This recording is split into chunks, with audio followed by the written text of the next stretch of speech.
आज हम आपको एक ऐसे राजा की कहानी बताने जा रहे हैं जो अपनी कुलदेवी चंडी को शीश काट कर चढ़ाता था। जी हाँ, हम बात कर रहे हैं महान गोंडवाना साम्राज्य के शासक गोंड राजा प्रेम नारायण शाह की। राजा प्रेम नारायण शाह चौरागढ़ के शासक थे। चौरागढ़ मध्य प्रदेश के नरसिंहपुर जिले की करेली तहसील में सतपुड़ा पहाड़ी पर स्थित है। राजा प्रेम नारायण शाह का शासनकाल सन 1590 से सन 1634 तक माना जाता है। उनकी पत्नी का नाम रानी भोपाल कुंवर था। चौरागढ़, जिसे चौगान भी कहा जाता है, इस किले का निर्माण लगभग 1542 में राजा प्रेम नारायण शाह के पूर्वज महाराजा संग्राम शाह के द्वारा करवाया गया था। राजा प्रेम नारायण शाह महान शासिका अमर वीरांगना रानी दुर्गावती के देवर चंद्र शाह के नाती एवं मधुकर शाह के पुत्र थे। राजा प्रेम नारायण शाह नर्मदा भक्त भी थे। वे रोज चौगान से सूरजकुंड बरमान नर्मदा माई में स्नान करने आया करते थे। कहते हैं एक बार माँ नर्मदा उनके समक्ष प्रकट हुई और आशीर्वाद दिया और राजा प्रेम नारायण शाह से कहा कि वे रोज़ रोज़ नर्मदा तट पर न आएं। वे स्वयं ही राजा प्रेम नारायण शाह के महल में तालाब में प्रकट हो जावेंगी। परंतु राजा प्रेम नारायण को विश्वास नहीं हुआ। नर्मदा माँ के आदेश पर वे अपना कमंडल, छड़ी और अन्य सामग्री नर्मदा में ही छोड़कर चले आए। लौटकर उन्होंने अपना सारा सामान महल के तालाब में अतराता हुआ पाया। इससे राजा प्रेम नारायण शाह को विश्वास हो गया कि माता नर्मदा स्वयं उस तालाब में प्रकट हो चुकी हैं। आज भी उस तालाब में 12 माह पानी भरा रहता है। राजा प्रेम नारायण शाह के पास पारस पत्थर था। वह लगान के रूप में अपनी प्रजा से लोहा लिया करते थे। दुश्मनों के आक्रमण के समय राजा ने उस पारस मणि को अपने तालाब में डलवा दिया। कहते हैं आज भी पारस मणि उस तालाब में मौजूद है। अंग्रेज़ों ने पारस मणि प्राप्त करने के लिए उस तालाब को तोड़ दिया था, परंतु माई नर्मदा की कृपा से तालाब पूर्ण रूप से खाली नहीं हो पाया। तब अंग्रेज़ों ने लोहे की जंजीरें पैरों में बांधकर 10 हाथियों को तालाब में उतारा तो एक हाथी के पैर की जंजीर की 2 कड़ियाँ सोने की हो गई थीं। बाद में सन 1818 में ढिलवार मदनपुर के गोंड राजा अमर शहीद राजा डीलन शाह ने इस तालाब का पुनः जीर्णोद्धार करवाया। आज भी यह तालाब अच्छी स्थिति में है और इसमें वर्ष भर पानी रहता है, जहां बहुत सारे श्रद्धालु आकर जल पीते हैं। सन 1617 में जब राजा प्रेम नारायण शाह मुग़ल शासक जहांगीर के दरबार में थे, तब वहां पर ओरछा के राजा वीर सिंह देव ने उन्हें भोजन पर आमंत्रित किया, परंतु दिल्ली दरबार से लौटते समय राजा प्रेम नारायण शाह ओरछा के राजा वीर सिंह देव से बिना मिले सीधे अपनी राजधानी चौरागढ़ आ गए।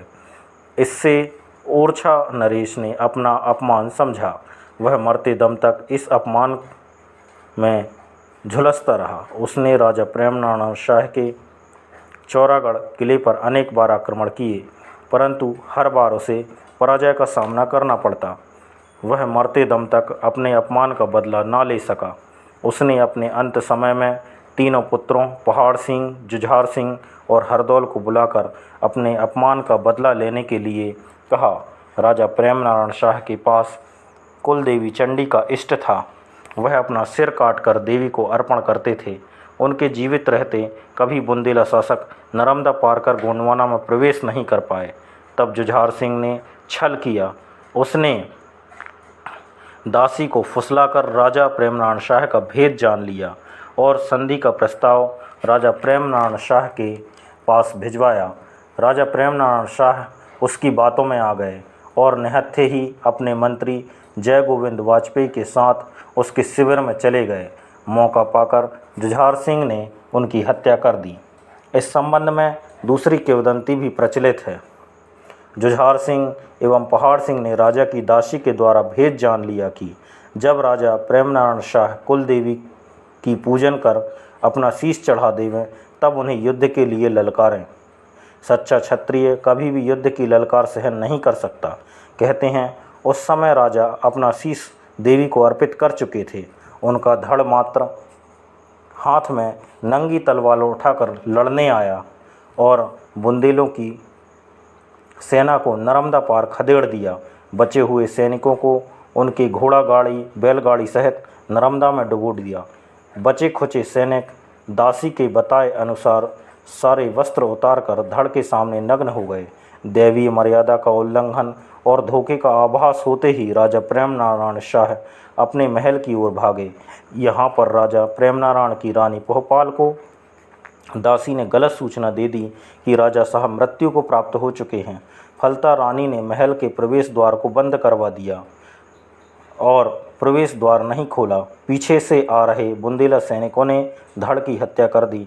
आज भी राजा प्रेमनारायण शाह का कटा हुआ सर कुलदेवी के स्थान में इसी चौरागढ़ किले में रखा हुआ है, जिससे इस किंवदंती की पुष्टि होती है। आज भी लोग चैत्र और कुंवार की नवरात्रि में यहाँ जवारी रखकर श्रद्धा से पूजन करने आते हैं। आज के युवाओं को यह किंवदंतियाँ कहानी मात्र जान पड़ती हैं, परंतु इतिहास गवाह है गौंड राजा प्रकृति पुजारी थे। वे प्रकृति की सिद्ध शक्तियों के बल पर सब कुछ करने में सक्षम थे। गोंडवाना साम्राज्य में ऐसे बहुत सारे प्रमाण हैं। कभी कभी अमावस्या और पूर्णिमा को सूरज कुंड में घोड़ों के हिनहिनाने की आवाज़ आती है। ऐसा किंवदंतियों में लोगों के मुँह से सुना गया है। बाद में राजा प्रेमनारायण के पुत्र राजा हृदय शाह ने पहाड़ सिंह एवं जुझार सिंह से अपने पिता की हत्या का बदला लिया और जुझार सिंह को मारकर चौरागढ़ को वापस अपने कब्जे में ले लिया। चौरागढ़ का किला भव्य और ऐतिहासिक धरोहर है। इसके संरक्षण की आवश्यकता है। राजा हृदय शाह ने अपनी राजधानी चौरागढ़ से हटाकर मंडला नामनगर में स्थापित कर ली। नरसिंहपुर जिला मुख्यालय से लगभग 30 किलोमीटर ग्राम पंचायत पीपरपानी के अंतर्गत राजा बाबू नामक सिद्ध स्थान है। यहाँ पर राजा प्रेमनारायण शाह जी को राजा बाबू के नाम से पूजा जाता है। यहाँ भक्तों की मनोकामनाएं पूर्ण होती हैं। यहाँ रानी दहार भी है। इस सिद्ध क्षेत्र की जानकारी वीडियो के अगले भाग में दी जाएगी। चौरागढ़ तक पहुँचने के लिए कोई सुलभ मार्ग नहीं है। करेली से करपगांव, शाहपुर, आमगांव होते हुए चौरागढ़ तक पहुंचा जा सकता है। जानकारी अच्छी लगी हो तो वीडियो को लाइक, शेयर एवं चैनल को सब्सक्राइब करें। धन्यवाद। जय जोहार।